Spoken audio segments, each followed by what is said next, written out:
What's going on, ladies and gentlemen? This is Kyle Carroll from MyMMAnews.com and Carroll's Corner MMA Podcast. Today I'm joined by the Beef Train, Travis Streeter. Travis, thanks for joining me. Yeah, no problem, man. Thanks for having me on. My pleasure. And we're going to jump right into it. You're facing the Jits Panda, Bob Buskey. I spoke to him the other night. He's very confident going into this fight. Tell us your thoughts on this fight. Are you confident? How's training going for you?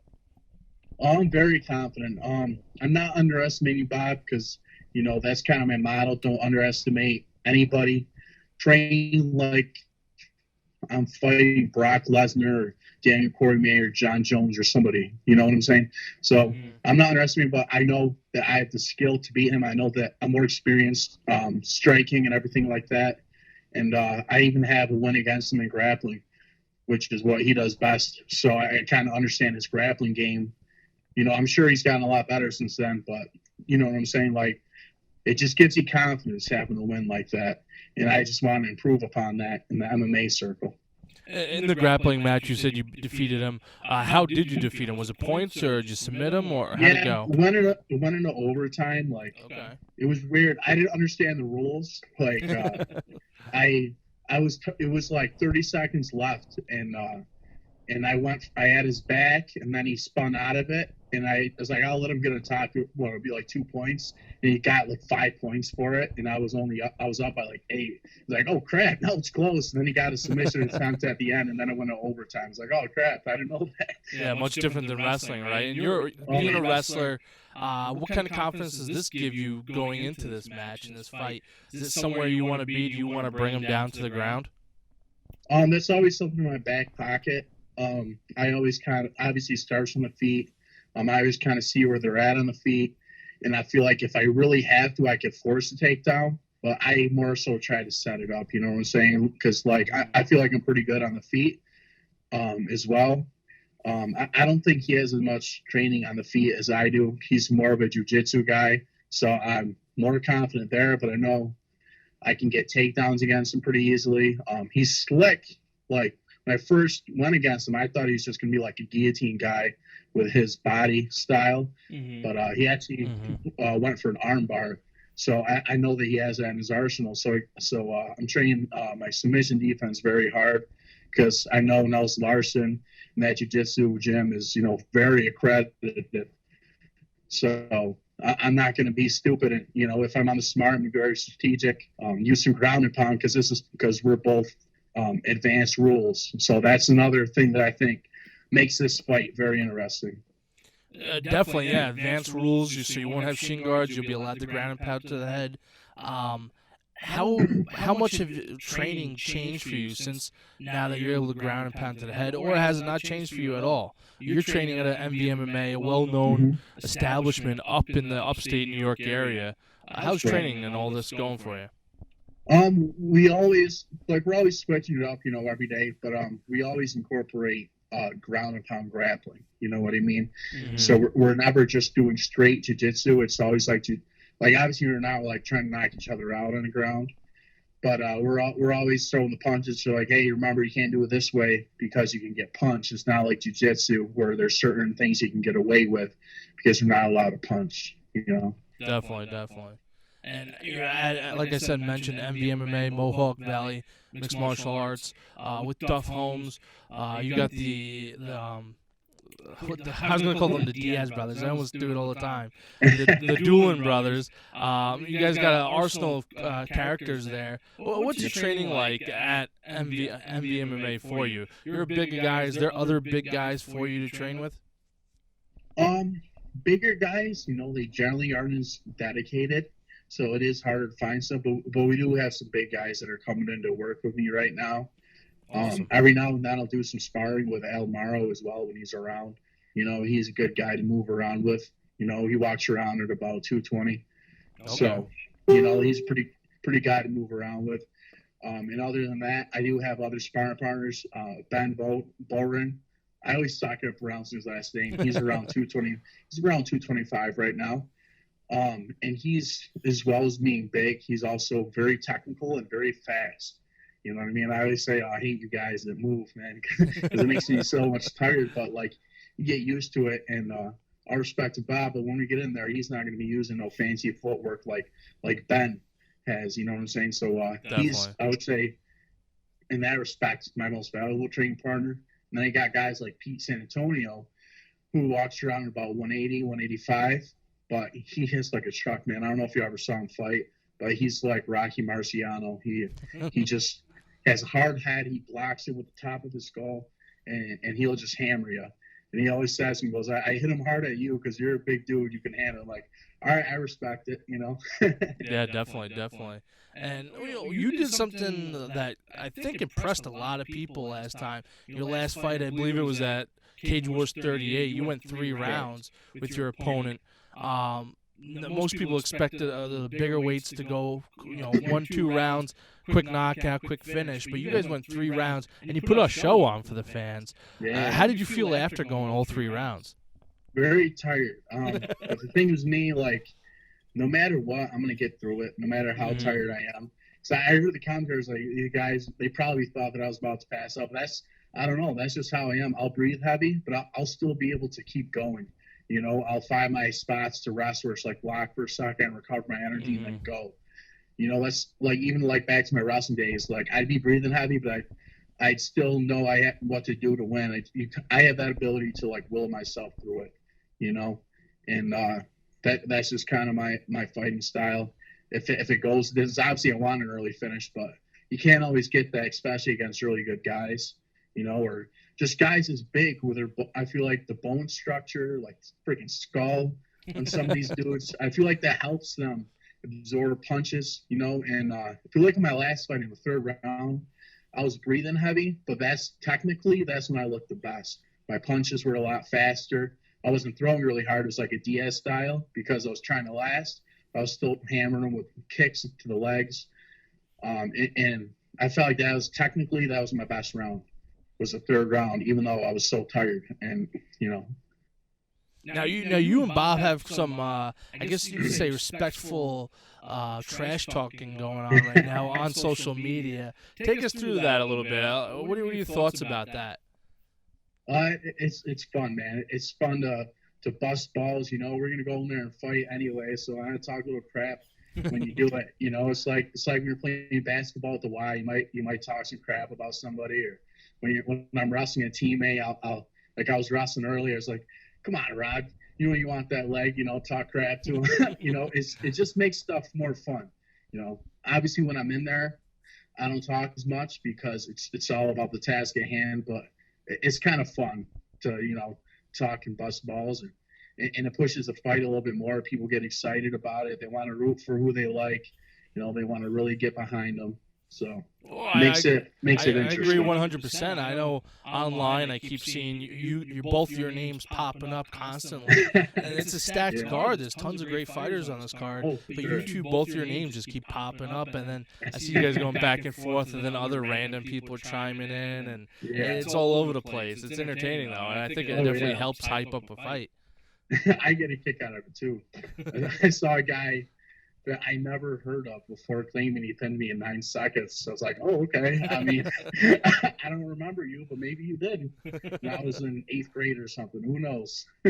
Yeah, right. It's always some random dude. Now, tell me a little bit about your goals for within MMA. What do you want to do with this? You're fighting for the super-heavyweight title, the USMTA title.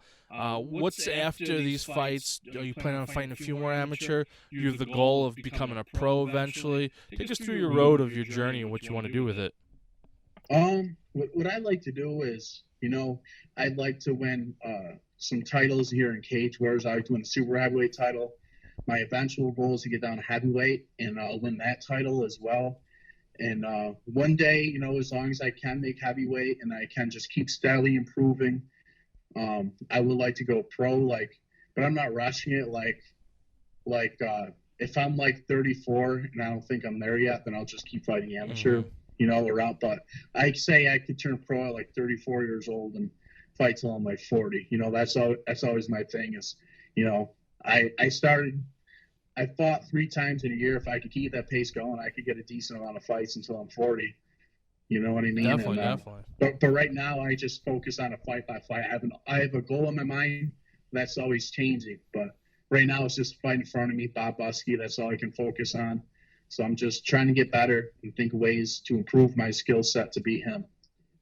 Awesome. And, take us through a little bit of a week of training at MVMMA. I know I saw online before you and Davey Doolin are both like, oh, my arms is tired and the noodles right now. Take us through a week of training for you. Yeah, it's Duff has some crazy drills that he did. Like today we just did I'm not gonna give you 100% of what we did, but we did just a drill where we're throwing lots of punches, you know what I mean, and not like with damage or nothing like that. We were just doing some drills where we're throwing lots of punches, because in the cage when you throw a lot of combos, sometimes your arm can get heavy. So this was a good way to train it. Like I swear we were throwing punches, man, for like 10, 15 minutes straight or something like that without a break, and learning to defend those. We're doing a lot of defensive drills today. It was all striking today. But as far as the week goes, I usually, especially with I cleared out my schedule now, I'll be there 4 or 5 days a week. I'll usually get out of work at about 8 a.m., do cardio for like an hour. Then I'll go to sleep. Then sometimes I'll do a CrossFit workout before practice, depending on how I'm feeling. And then I'll go to practice for like an hour and a half, 2 hours, whatever it is. But Duck puts us through the ringer. It's never the same thing every day. We mix up everything between grappling and stand-up. And it's so MMA based, like as far as chaining things together, we're never just doing stand-up. You know, we're always thinking about the threat of a takedown, even that's in the focus, you know, take a guy down, then let him get up and stand up, you know. So it really gets you prepared for MMA competition specifically. And I love the way that he runs this camp. And now you're a fellow wrestler as I am. Did you ever picture yourself making that transition from wrestling to MMA? Is that something you just kind of fell into? Ever since I was a kid, I knew it was either going to be a pro wrestler or an MMA fighter, and it ended up being MMA. Just because pro wrestling, I was like, to go to wrestling school, I'd have to go to like Syracuse or Albany every day, and that's not realistic. And then I heard about MVMMA, so my goal was always to start training there, and It's kind of like a dream come true now. That's awesome. And I saw you pay some homage with your shorts to I'm drawing a blank right now. Butterbean? Yeah, Butterbean. Thank you. Yeah. I saw you paying homage to him. Is that something you like doing? You're a big fan of like the UFC, Bellator? Is there certain specific fighters that you watch and kind of try to mold yourself after? Yeah, man. There's a lot of fighters. Like I always root for the fat guys. So Butterbean, man, I thought him just knocking guys out. That was so cool. And you know, I always loved the flag and, you know, being patriotic and stuff. So, you know, I thought his shorts were just so awesome. I was like, if I ever do MMA or boxing, I want to get some shorts like that. I think that's so cool. And, I've been changing them up every time. My last fight, I ordered a pair, but I accidentally hit the wrong size. And they sent me, like, youth size. They were, like, so small. I gave them to my girlfriend's nephew. And they fit him perfectly, but they weren't fitting me. So I just used a pair of shorts that I bought for a jiu-jitsu tournament. But for these, I got the Butterbean shorts back, so I'm pumped to bring them out. Nice. Awesome. Now, what fighters right now do you follow within the UFC / Bellator? Is there anyone specific you said you like the big guys? Bellator's got the heavyweight tournament going on. Anyone you're watching specifically? DC, of course, he's my favorite right there. But yeah, there's a whole lot of guys that I like. Bellator has a great roster. Frank Mir just fought this guy Javier. He impresses me. He's a guy, he's a little bit chubby, but he's so athletic, you know, with the flying knees and stuff like that. And but yeah, there's a whole lot of guys that I follow in Bellator UFC. I'm a fan of everyone. I watch every event. I'm actually going to Brooklyn to watch the UFC on ESPN card in a couple weekends here. So Henry Cejudo, he's a man. You know, he just beat Mighty Mouse. So I'm interested to see how that's going to go against CJ Dillashaw. Do you think he's going to beat CJ Dillashaw? Because I think he's going to upset him, and a lot of people are going to be shocked. I mean, I could see him beating him. You know, TJ, he's getting a little bit cocky. You know, like I do like TJ, but You know, I think that Cejudo, how he mixes up his takedowns and how he has that low kick almost to the Achilles where it like disables you, you know, like that kick is so effective. And just how he works it with his takedowns and everything like that. I think it'll be one of those 5-round back and forth matches where they just mix everything up. So it's going to be a fun fight to see in person. Yeah, I definitely agree 100%. Now, take us through, we talked about your goals and stuff within MMA. Why do you fight? You could be doing anything else, a 9-to-5 job. You could be doing really anything besides fighting. But you're getting in there and you're getting punched in the face. You're punching people in the face. Why do you do this? I'm just a bully, you know. No, I'm kidding. It's just, it makes me like, I can't stand just sitting at home just watching TV. That's just not me. Like, I think it's, like I said, just from the sports and everything growing up, like, I want to be doing something active, and MMA gives me a goal and something to do besides work. Because if you just work and you come home and watch TV and make food and, like, you know, just do the same thing every day, I feel like that makes life very boring. You have to have some kind of passion, and MMA just kind of ties everything together for me. You know, it motivates me to, if I didn't work out at all, like, imagine how big my metabolism just sucks, you know. Imagine if I didn't work out at all, I'd probably like 500 pounds. You know, I know the feeling, man. Fellow big man.